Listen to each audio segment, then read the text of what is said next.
안녕하세요. 이상큐브입니다. 육군은 올해 새해가 밝자마자 신속대응사단을 창설했습니다. 신속대응사단은 주로 수송기나 헬기로 이동합니다. 한국에서 4단급 규모의 공수부대는 이 부대가 최초입니다. 기갑 기계화부대로만 갖춰진 육군의 제7기동군단 아래 2대, 후방을 지키는 제2작전사령부의 작전 통제를 받습니다. 신속대응사단은 항공기로 최단 시간에 적지 중심지역 깊숙이 침투해 요충지를 점령하고 핵심 부대를 경멸하는 작전을 수행합니다.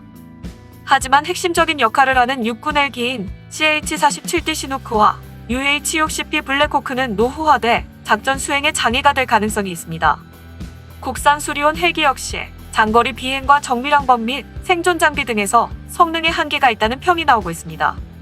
이처럼 신속대응사단을 만들었지만 정작 실전에서 사용할 헬기는 마땅치 않습니다. 그래서 차세대 기동헬기 개발 사업은 대단히 중요하며 이 사업은 신속대응사단과도 연결되어 있습니다. 차세대 기동헬기 개발 사업은 미 육군의 차세대 헬기 사업을 벤치마킹해 시속 450km 이상의 고속으로 기동하고 각종 첨단 전자장비와 소형 무인기 등으로 무장한 차세대 헬기 개발을 추진하는 것입니다. 방위사업청은 작년 12월 15일 서욱 국방장관 주재로 열린 제132회 방위사업 추진위에서 중형 기동헬기 전력 중장기 발전 방향을 심의 의결했다고 밝혔습니다.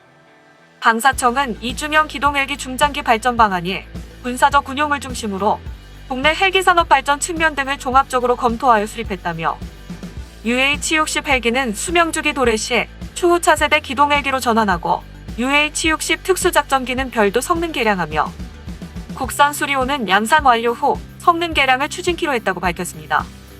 차세대 기동헬기 계획은 업체 차원에서 제기된 적은 있지만 정부 차원에서 결정하고 발표된 것은 이번이 처음입니다. 차세대 헬기는 우리가 독자적으로 개발할지 아니면 수리온이나 LAH와 LCH처럼 외국 업체의 도움을 받아 개발할지 등도 검토해봐야 하지만 우리의 기술 수준과 10년 내 개발돼야 하는 시급성 등을 감안하면 카이가 개발을 주도하되 미국 등 외국 업체와의 협력이 불가피할 것으로 보고 있습니다. 외국 업체들의 입질은 벌써부터 시작되었습니다. 미 육군은 약 2,000대를 운용 중인 UH-60을 일부만 개량해 계속 운용하고 주력은 현재 개발 중인 2개 기종 중에서 선택해 2020년대 중반 이후부터 배치할 계획입니다. 육군에서 결정되면 대잠 헬기를 대량 운용 중인 미 해군의 계약도 뒤따를 것으로 보입니다. 양사는 이미 다양한 파생형 개발에 착수한 것으로 알려졌습니다. 주목할 대목은 한국에도 2019년도부터 제휴 의사를 타진했다는 점입니다. 2019년 6월에 육군항공학교에서 열린 무기발전 세미나를 통해 국내 관계기관과 관련사 및 기술진에 한국과 얼마든지 제휴할 수 있다는 의사를 밝혔습니다. 협력 형태는 직접 수출과 공동 개발은 물론 기술 제휴 및 한국형 기체 개발 등 여러 가지 방안이 제시된 것으로 알려졌습니다. 미국은 각 군이 사용 중인 기존 헬기를 이르면 2020년대 중반부터 차세대 기체로 교체할 계획입니다. 각종 파생형을 합치면 교체 수요는 미군이 도입할 물량만도 3,000대를 훌쩍 넘길 것으로 전망됩니다. 미 육군을 중심으로 진행 중인 이 사업의 승리자는 2개의 미국 항공사가 유력합니다. 시코르스키 보잉이 개발 중인 SB-1 디파이언트와 벨사가 제작한 V282 경합 중입니다. 두 기체의 공통점은 기존 UH-60 시리즈 헬리콥터보다 대형이며 빠르다는 것 이외에도 분명한 차이가 있습니다. SB-1이 전통적인 헬리콥터를 발전시킨 반면 V280은 주회전 날개의 각도를 수령과 수직으로 변형시켜 짧은 이착륙과 고속, 대량 수송이라는 목표를 동시에 달성한 틸트로터기입니다. 외양이 V-22 오스프리와 닮았습니다. 시코르스키 보잉의 SB-1의 특징은 2가지입니다. 첫째는 2개의 주회전 날개가 반대 방향으로 도는 이중반전 로터를 갖고 있습니다. 둘째는 수직고리 뒤에 고속 프로펠러가 달려 있습니다. 지금까지 나온 헬기의 대부분은 수직고리 날개에 작은 프로펠러를 달아 자세를 유지하고 헬기가 한쪽으로 쏠리는 현상을 억제해왔습니다. 하지만 SB-1은 공체 끝단에 고속을 내기 위한 프로펠러를 붙였습니다. 이중 반전 로터와 후보 프로펠러로 양력과 추진력을 극대화한 것입니다. 이중 반전 로터는 러시아제 헬기가 주로 사용했으나 미군의 주력 헬기로는 처음 시도되는 것입니다. 혁신적인 로터 블레이드 설계와 배치 덕에 이 헬기는 시속 460km까지 속도를 낼 수 있습니다. 최대 시속이 290km인 UH-60 블랙호크 헬기보다 훨씬 빠릅니다.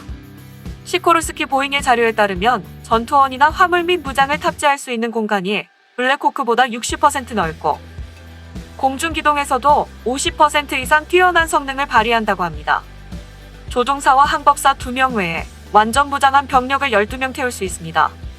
첫 비행이 올해 2019년 3월에 있어서 경쟁 기종보다 늦지만 지난 1980년대 초반부터 XH-59와 엑스프 데몬스트레이터, S-97 등을 연구하여 제작한 경험이 쌓여 있어 기체 완성도는 높은 편으로 알려졌습니다. 벨사의 V280은 미 해병대가 실전 배치에 운용 중인 V-22 오스프리처럼 틸트로터기입니다. 이착륙할 때는 메인 로터가 수직을 향하고 비행할 때는 수평으로 변해 고속을 내는 게 최대 특징입니다. 헬리콥터와 프로펠러, 항공기의 장점을 결합해 순항속도 519km로 비행할 수 있습니다. 최대 속도는 600km에 도달할 것으로 추정되며 이는 헬리콥터로서는 도달이 불가능한 속도입니다. 승무원 4명에 무장 병력 14명을 태울 수 있습니다. 2017년 말 천여 비행에 성공하여 상대적으로 높은 완성도를 갖고 있습니다. 미 해병대와 해군 공군 외에 일본 육상자위대가 채용하고 있는 V-22 오스프리보다 작지만 가격과 운용비는 훨씬 낮다고 합니다. 미국 양대 회사들의 움직임이 뒤늦게 알려지면서 유럽도 뛰어들 의사를 나타냈습니다.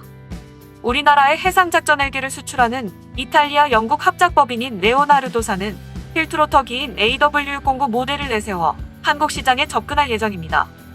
최고 속도 509km에 작전 반경도 여타 기종에 비해 뒤질 게 없지만 기체가 다소 작은 편입니다. 승무원 2명에 무장 병력을 6명 또는 9명을 태울 수 있습니다. 초도 비행은 2003년이지만 개발 기간이 길어 작년부터 생산 라인이 가동되었습니다.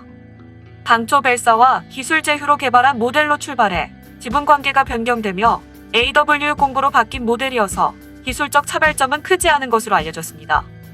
기술 이전과 가격 등의 조건 제시에 따라 변수가 될 수도 있는 기체로 평가되고 있습니다.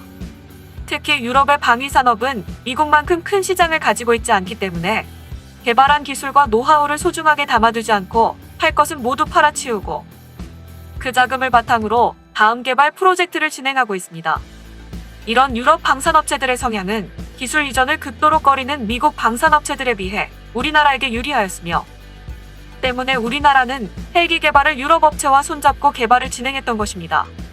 그동안 수리온 개량형과 UH-60 업그레이드 등 여러 가지 말이 많았던 차세대 기동헬기 사업이 국내에서 새로운 기체 개발로 결정됨에 따라 앞으로 미국과 유럽의 헬기 제작업체들의 물밑 탐색전은 더욱 심해질 것입니다. 하지만 일각에선 국산 차세대 기동헬기 개발과 관련해 우려도 제기되고 있습니다. 특히 국내 개발 시 사업 주관 업체와 해외 업체의 사업 참여 방법과 비용 부담, 핵심 기술 이전 문제 등을 심층 검토해야 한다는 주장도 나오고 있습니다. 수리온 및 소형 무장 헬기 개발을 지원한 유럽 업체가 신형이 아닌 구형 헬기를 우리에게 제안해 수출에 실패하고 있으며 또한 너무 오래된 설계라 현대전에 맞는 업그레이드가 쉽지 않습니다. 그래서 차세대 기동헬기 사업은 수리온의 시행착오를 교훈 삼아 미래 첨단 기술 확보와 수출 경쟁력 확보에도 중점을 두고 추진돼야 할 것입니다. 또한 요구되는 헬기 성격과 성능, 전력과 목표 연도 등에서 모델로 삼고 있는 미국을 기준으로 삼는 게 아니라 우리 기준과 상황에 맞춰 차세대 기동헬기의 목적을 정립하여 개발을 진행했으면 합니다. 이상 마치겠습니다. 시청해주셔서 고맙습니다. 이상튜브였습니다.